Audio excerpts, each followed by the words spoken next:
Alright guys, welcome back to VALORANT News. Massive drama going down last night as the VCT Americas kickoff continues to get underway. NRG versus Cloud9, the big game of last night. NRG arguably pre-tournament favourites after their victory at the Soup VALORANT League. They come in and get pretty much smoked by Cloud9, a team that was really under the cosh over the last 2 weeks after their decision to drop Rossi from their roster. FNS not playing his best stuff. A couple of moments here which he has been getting cloud for on the timeline, let's say, over the last 12 or so hours. Very much intrigued your thoughts on the comments below. Hit the like button if you enjoy, subscribe if you're new as always, I greatly appreciate it. We'll begin here with Vitality. They confirmed that Artis is going to be their 6th man, content creator, official VCT ambassador for the 2025 seasons. I thought this was kind of cool to see. Of course, Artis has talked about opportunities to go to certain teams and whatever over the last couple of weeks. Now he's going to be part of Vitality, supporting their program, and as Durka says, wow, I'm in the same org as Artis. This is quite a moment for me. Now, before we get to EMEA, let's talk China real quick. We did have Edward Gaming take down Nova Esports 2-0. This was pretty comfortable. 13-8, 13-10. Wasn't dominant, but Edward Gaming, the world champions, they got the job done. They move on to play Trace Esports. That's going to be a very interesting game in a couple of days, I believe. Then in the losers bracket side, we already have an elimination. JD, they took down Titan Esports Club. They're the first team out of there. That's, of course, RB's roster with Hao Dong and those guys. They go down. Stu, among others. Yeah, this Stu kid, still very, very impressive. I've seen a lot from him lately. 13-9, 13-3. Dominated them on their own map pick. Titan Esports Club out of the picture. And just now, G-Like Gaming versus All Gamers is getting underway. And as you guys could tell, this is not started yet as we are recording. So, yeah, that's how it looks in the Chinese region so far. More games coming up in the coming days. The Pacific as well is just underway as of this morning. And this is the series that T1 did get the victory in, but it was not easy for them at all. The Pearl Map one, they won 13-11 on Boom Esports pick. Then T1, of course, this is a team that you guys know I rate very highly, but also Boom Esports coming in as they've done. They've impressed me a lot as well. Bind went 13-8 the other way, and then the Fracture, they go down 2-0, but then T1, when it mattered, they did end up closing out the game here. So this was a competitive series. T1 maybe warming up into the tournament slightly, but yeah, an important first round game for them. They move on to play Paper Rex in the upper quarterfinals. That's going to be a banger. Boom Esports go down to losers, and then Zeta and Nongshim, they're getting underway, just as, of course, we've seen in the Chinese side as well. So that's what's happening in the Pacific. This is what was happening in EMEA, and this was a massive result. I mean, I talked obviously about FNS and NRG in the intro, but we've also got to talk about Fnatic, because it doesn't feel like that long ago that Fnatic were just straight up dominating Valorant. That is a very different story these days. Leo, of course, is gone. They've brought in Crashies instead, and over the course of the series, you'll look at the numbers and say, wow, Fnatic must have won this series. Not the case. They lost the Abyss 13-8. They dominated the Fracture 13-8 back, at least in terms of slaying, they pretty much dominated it. And, it was 13-8 back in their favour. Alpha was on the Tejo map 1. So we are seeing some use out of this new agent. He's not incredibly prevalent, but he is definitely showing some force. But then the split was 13-10, and this was a real, gut-wrenching map for Fnatic to lose, because they go up 9-3 first half on the attacking side of split. A map that, typically is relatively balanced. I mean, attack can win rounds, defense can win rounds, but for Fnatic to come in on their defense and win 1 round after going, up 9-3 and getting 9-3 cursed, to lose 13-10, that is a real loss for the ages. And, of course, they replaced Durka. Let's not forget this, right? They made the decision, Fnatic, to replace Durka and bring in Kayak. Now, I'm not saying this guy is bad. He didn't have a good series here, let's be honest. There were lots of situations where Kayak will feel like he could have done better. But equally, it also can be about the way that the team is setting things up, the way that things are being supported. I thought Crashies played pretty well. I think he'll be relatively happy. But, yeah, they just needed Kayak or, somebody else really on that defensive side to step up to the plate and have a good second half performance. It just didn't happen. I mean, look at this defensive stat line. Boostio was 2-10.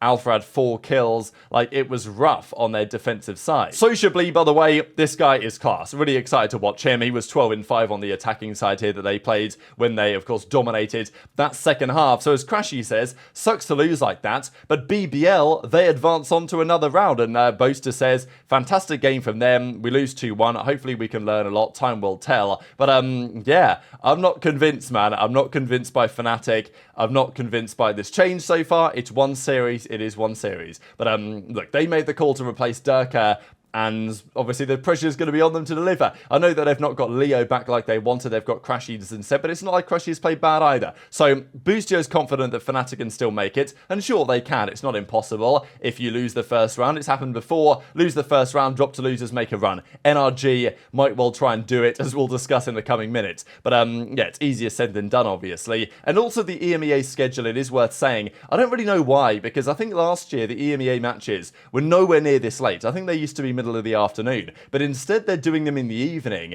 and it means that for EMEA, especially in certain parts of Europe, these matches were happening really late. Like, this was a 2-1 banger between Vitality and Karmine Corp. It started 9 p.m. my time, but that's 10 p.m. in Berlin, right? 10 p.m. in Europe. So this game was finishing at like 1 in the morning. Great for American fans, sure, but also for American fans, these series were then overlapping with the Americas. So yeah, the timing's to me very confusing, actually. But Vitality get the dub. Trex had a great series, Durka had a great series, and this was the first look really from this Vitality team. KC, they formed, you know, basically Sadak and the boys, his attempted roster, and it's a nice team. Vitality, though, that's the super team on paper, and that's what they tried to form with less and safe. I mean, look at these players, like the names of these guys from all around the world, and they've got the job done in their first series. When they're on, they are seriously on. They won map 1 13-5, they then lost the bind 39, but the Abyss was back in their favor after an absolutely mega overtime. This is the reason why it went down to the wire as far as Boostio was concerned, but Durka drops 32 on the Jet on the final map, and after a ridiculous Abyss overtime,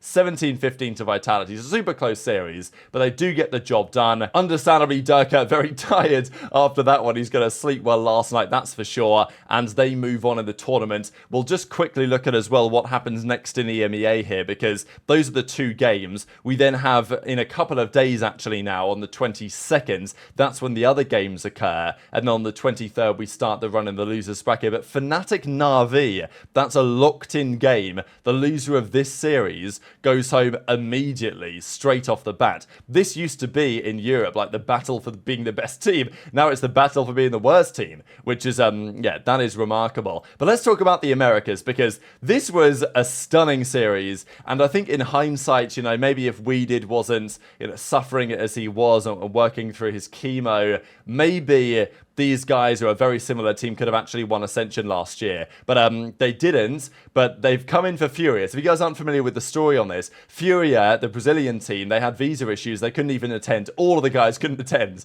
So they've just signed, briefly, for a substitute, a full NA roster, basically a Turtle Troop roster, and they come in and they just absolutely slam 2G. Like, this was dominant. So I think there's a couple of takeaways from this series, really. First of all, these guys could maybe have won Ascension in a different timeline. Second of all, watch North American challenges, because there's some real quality players there.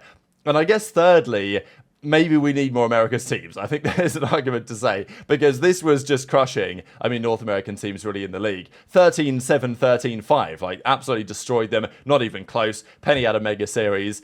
And what is definitely the storyline for me to take away is that after this series, from Stella and the boys, the Furia guys are coming back. They confirmed it yesterday. Their visas have finally been approved, and therefore they will be back just in time to play against Lev. So yeah, the North American team that they signed to substitute in for them did the job they wanted them to do. Destroyed 2G, helps these guys get to the next rounds, and we'll see where that goes from there. But of course, it is going to be a storyline, isn't it? Like, imagine that in the next round here, Furia go on to play Leviathan, which they do, with what is going to be, we think, their full roster as intended.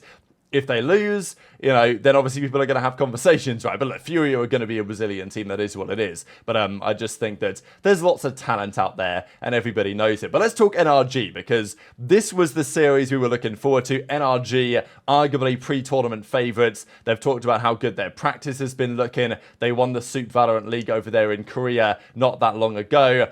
And here they are, getting ready. I thought this was pretty funny, handing out the chicken nuggets after all the drama, obviously, with Chet and the chicken nuggets salary and all this stuff that happened over the last couple of months. So, thought that was a nice little touch. But maybe it's time to focus on the gameplay, right? Because they come into the game, and to be fair to Boostio, this guy called it. Before they even played, he says, hot take, NRG loses out in the kickoff. And it seems like, yeah, a bit of Nostradamus work here from Boostio. We know that he often beefs FNS, and maybe he has good reason to, because this was an ugly performance here in a couple of ways. This was on the map one here. Obviously, we've got to share this clip. It was doing the rounds last night.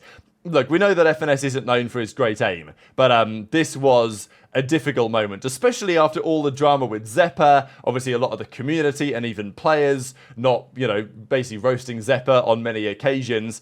In addition to the fact, Cloud9 being, off-season merchants, only good when there's no pressure, only good when other teams don't really care, or whatever the case is. And this was just a round that NRG really shouldn't have lost. But in the end, Marder, there wasn't really much that he could do, because FNS managed to lose this gunfight here to Zeppa. So yeah, that was pretty ugly.